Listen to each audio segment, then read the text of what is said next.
नमस्कार दोस्तों, स्वागत है आपका हमारे चैनल में। आज हम बात करेंगे भगवान विष्णु के 10 अवतारों के बारे में, जिन्हें दशावतार कहा जाता है। हर अवतार की अपनी एक अनोखी कहानी और उद्देश्य है, जो हमारे भारतीय पौराणिक कथाओं का एक महत्वपूर्ण हिस्सा है। तो चलिए, बिना किसी देरी के शुरू करते हैं। सबसे पहले बात करते हैं भगवान विष्णु के मत्स्य अवतार की। मत्स्य अवतार भगवान विष्णु का पहला अवतार है। इस अवतार में उन्होंने एक विशाल मछली का रूप धारण किया। जब राजा सत्यव्रत, जिन्हें मनु भी कहा जाता है, तपस्या कर रहे थे, तब भगवान विष्णु ने उन्हें महाप्रलय की चेतावनी दी।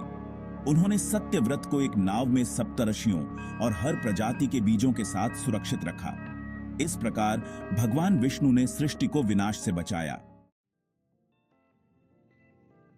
दूसरा अवतार है कूर्म अवतार। समुद्र मंथन के समय जब देवताओं और असुरों ने अमृत की प्राप्ति के लिए समुद्र मंथन किया, तब भगवान विष्णु ने कूर्म यानी कछुए का रूप धारण किया। उन्होंने मंदराचल पर्वत को अपनी पीठ पर स्थिर रखा ताकि मंथन हो सके। इस अवतार का उद्देश्य था अमृत की प्राप्ति और सृष्टि में संतुलन बनाए रखना। तीसरा अवतार है वराह अवतार। जब हिरण्याक्ष नामक दैत्य ने पृथ्वी को समुद्र में डुबा दिया था, तब भगवान विष्णु ने वराह यानी सुअर का रूप धारण कर हिरण्याक्ष का वध किया और पृथ्वी को समुद्र से बाहर निकाला। इस अवतार का उद्देश्य था पृथ्वी की रक्षा और धर्म की पुनः स्थापना। चौथा अवतार है नृसिंह अवतार। हिरण्यकश्यप नामक राक्षस ने अपने पुत्र प्रहलाद को भगवान विष्णु की भक्ति के कारण अत्यंत यातनाएं दी। भगवान विष्णु ने आधे नर और आधे सिंह का रूप धारण कर हिरण्यकश्यप का वध किया। इस अवतार का उद्देश्य था अपने भक्त प्रहलाद की रक्षा और अधर्म का नाश। पांचवां अवतार है वामन अवतार।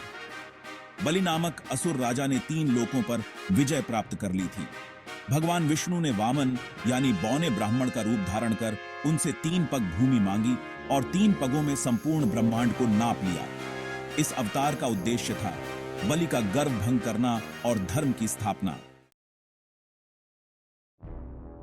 छठा अवतार है परशुराम अवतार। परशुराम ने जन्म लेकर अत्याचारी क्षत्रियों का विनाश किया और समाज में धर्म की पुनः स्थापना की। वे अपने फर से यानी परशु के कारण परशुराम कहलाए। इस अवतार का उद्देश्य था अधर्मी और अत्याचारी क्षत्रियों का नाश। सातवां अवतार है राम अवतार।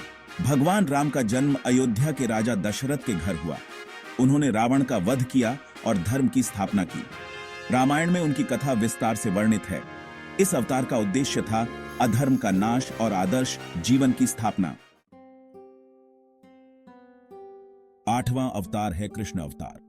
भगवान कृष्ण ने मथुरा के राजा कंस का वध किया और महाभारत युद्ध में अर्जुन को गीता का उपदेश दिया। उनकी लीलाओं को भागवत पुराण में विस्तार से वर्णित किया गया है। इस अवतार का उद्देश्य था अधर्म का नाश, धर्म की स्थापना और भगवत गीता के माध्यम से मानवता को मार्गदर्शन देना। नवम अवतार है बुद्ध अवतार। गौतम बुद्ध ने जन्म लेकर अहिंसा, सत्य और करुणा का प्रचार किया। उनके उपदेशों ने दुनिया भर में बौद्ध धर्म के रूप में व्यापक प्रभाव डाला। इस अवतार का उद्देश्य था मानवता को अहिंसा और करुणा का मार्ग दिखाना। 10वां अवतार है कल्कि अवतार।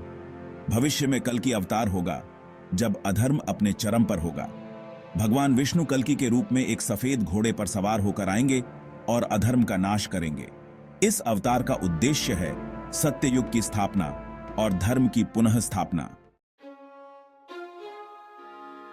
दोस्तों, ये थे भगवान विष्णु के 10 अवतार और उनकी कहानियां। इन कहानियों से हमें यह सीखने को मिलता है कि जब भी अधर्म बढ़ता है, तब भगवान विष्णु किसी न किसी रूप में अवतार लेते हैं और धर्म की स्थापना करते हैं। अगर आपको हमारा यह वीडियो पसंद आया हो तो इसे लाइक और शेयर करना ना भूलें। और हां, हमारे चैनल को सब्सक्राइब जरूर करें ताकि आप हमारी अगली वीडियो की जानकारी पा सकें। धन्यवाद।